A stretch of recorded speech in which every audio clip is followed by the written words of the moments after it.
relecture, une rencontre hier. Le point est à suivre dans ce journal. Et puis, quelle est la position du parti Renaissance nationale par rapport à la polémique que suscite la révision de la Constitution? Vous entendrez clairement le chef cellule communication du parti, Mohamed Awali Akintola, à propos. Et puis en dehors du continent africain, les présidents russes Vladimir Poutine et biélorusses se félicitent des progrès d'intégration entre les deux pays.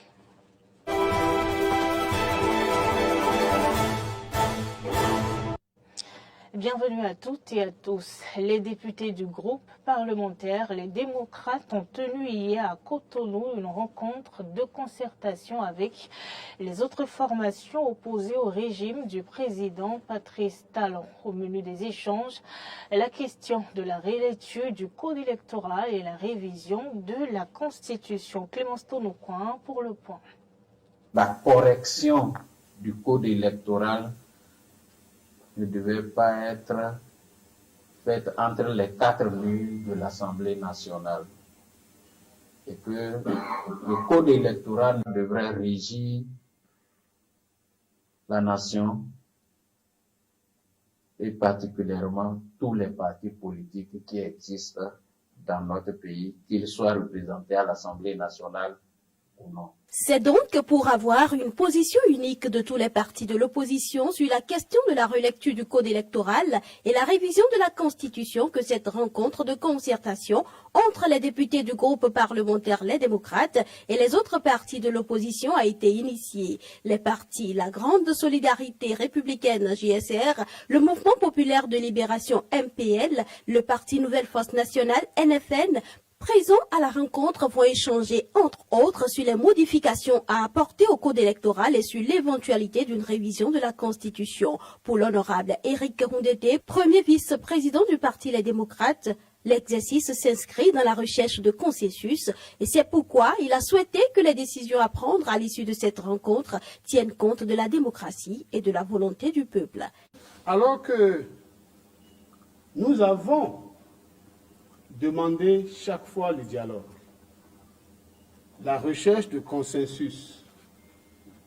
Dans ce désir de modifier la Constitution, le chef de l'État a trouvé le temps pour l'opposition, le temps pour le groupe parlementaire de l'opposition. C'est pour ça que la réponse que nous aurons à apporter à la demande des populations doit être une réponse qui reste conforme aux exigences démocratiques, conforme à la volonté populaire.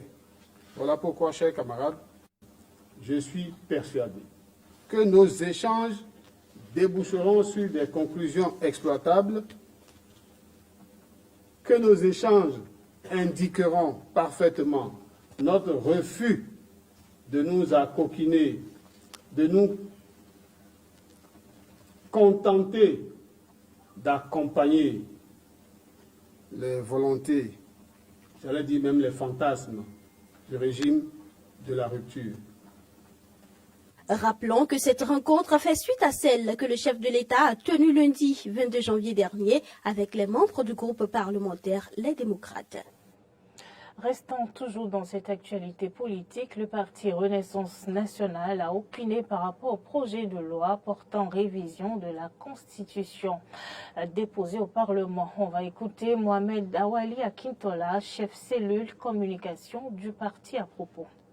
La décision de la Cour constitutionnelle a parlé du principe d'égalité qui serait rompu et a bien circoncis cette question du principe d'égalité pour dire on se retrouverait dans le cas d'espèce en implémentant le calendrier tel qu'il est prévu, on se retrouverait dans une situation où des maires élus en 2020, certains d'entre eux auraient la chance de parrainer parce qu'ils n'ont pas encore été déchus de leur fonction. Tandis que leurs homologues élus au même titre qu'en 2020 seraient déjà comment on appelle, déchargés de leur fonction de maire et donc ne pourraient pas parrainer.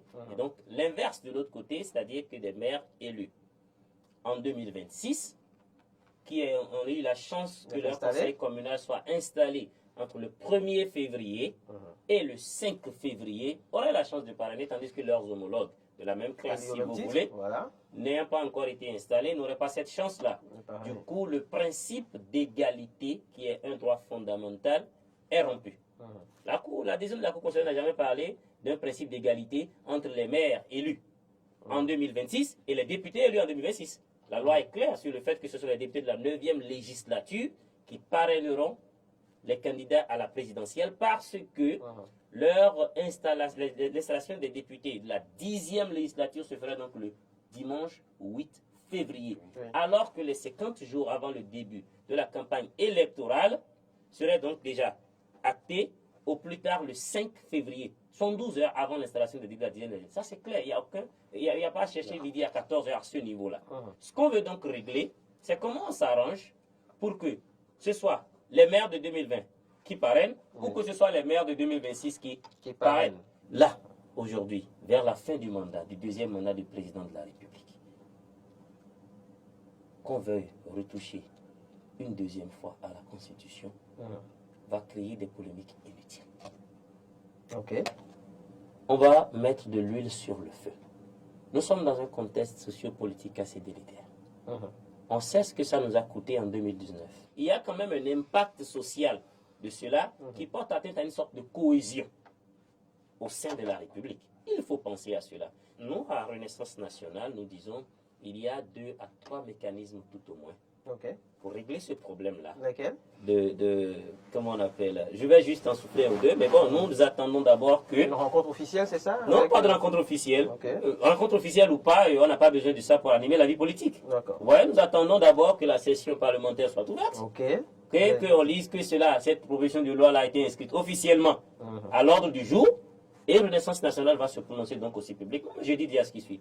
Le seul problème que nous avons, c'est un problème d'égalité entre maire 2020, maire 2026.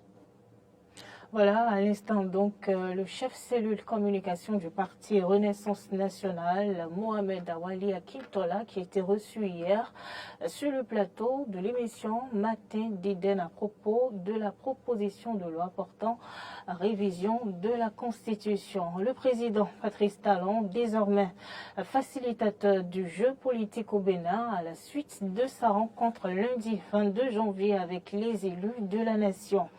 Occasion pour lui de réitérer une fois encore sa volonté de maintenir la paix dans le pays à travers son départ en 2026. Qu'allais-tu faire de cette posture du chef de l'État? Élément de réponse dans cette analyse de Carole Olaye. Le président Patrice Talon ne briguera pas un 3e mandat. C'était l'une des informations cruciales issues des assises à huis clos qu'a eu le chef de l'État avec les 3 groupes parlementaires de l'Assemblée nationale le lundi 22 janvier. La recherche du consensus sans exclusion sur la révision de la Constitution et sur la correction du code électoral demandé par la Cour constitutionnelle a été une exigence à l'endroit des élus. Une posture du président de la République diversement appréciée. Je crois que c'est une démarche maligne. Une démarche maligne dans la mesure où le chef d'État sait que à l'état actuel des choses, à 2 ans de la fin de son mandat, engager encore un autre processus de révision, c'est vraiment risqué. Et donc, il voulait faire en sorte que si ça échoue, que ça ne soit pas vu comme une humiliation, comme un échec personnel, mais que tout au moins, il puisse dire, bon, j'ai voulu réviser la Constitution parce qu'il y avait des réformes pertinentes à mettre en œuvre et c'est les députés qui ont révisé. Rencontrer les 3 groupes parlementaires qui siègent à l'Assemblée nationale contribue à dégeler l'atmosphère politique nationale. Vous savez que parmi les 3 groupes parlementaires, il y a 2 qui sont de la mouvance et un autre qui est de l'opposition, notamment les démocrates. Et ce groupe-là a toujours adopté une position totalement tranchée face au pouvoir. Rappelez-vous la déclaration faite par ce parti politique le jour de la rentrée parlementaire, une déclaration très forte contre la gouvernance de Patrice Talon, et ça a continué. Et ce parti politique-là le voit avec ses députés à la rencontre avec le chef de l'État dans un ton très convivial, dans un ton de flexibilité, dans un temps de compréhension et de mutualisation des intérêts politiques, je crois que c'est un fait majeur à saluer. Une démarche qui vient semer le flou au regard des intérêts inavoués, surtout en ce qui concerne le quid du parrainage des candidats aux élections générales de 2026. Et on sait que même quand on fait une élection et tu as été élu député qui n'a pas encore prêté serment, tu ne l'es pas. Donc c'est tous les anciens qui demeurent députés. Est-ce qu'à l'instant où on va déployer les dossiers de candidature pour l'élection présidentielle, les nouveaux députés qui seront élus auront déjà prêté serment? Je ne sais pas. Si c'est eux, donc c'est eux qui doivent être les parrains. Si en ce moment, ils n'auront pas encore prestation de serment, donc c'est les anciens. Et je crois que de cette manière-là, le problème est réglé. On n'a pas besoin chaque fois de toucher au test. Parce que le danger, c'est qu'à chaque fois qu'on touche au test, on va observer ce qu'on appelle des glissements. Des glissements de mandat. Ça peut paraître banal. Et 2 mois, 1 mois, et puis fortuitement, ça peut nous amener à des allongements de mandat. Je crois que nous devons aussi veiller à ce que ces allongements de mandat ne se passent plus. Parce qu'on se rappelle très bien que pour le premier quinquennat du président Patrice Talon, il y avait 45 jours. Dans les deux cas, je pense, et je peux me tromper, que celui qui arrange plus le chef de l'État, c'est le parrainage des candidats par la 10e législature. Pour une raison simple. Vous savez, il aura fallu faire une autre élection ou d'autres élections législatives.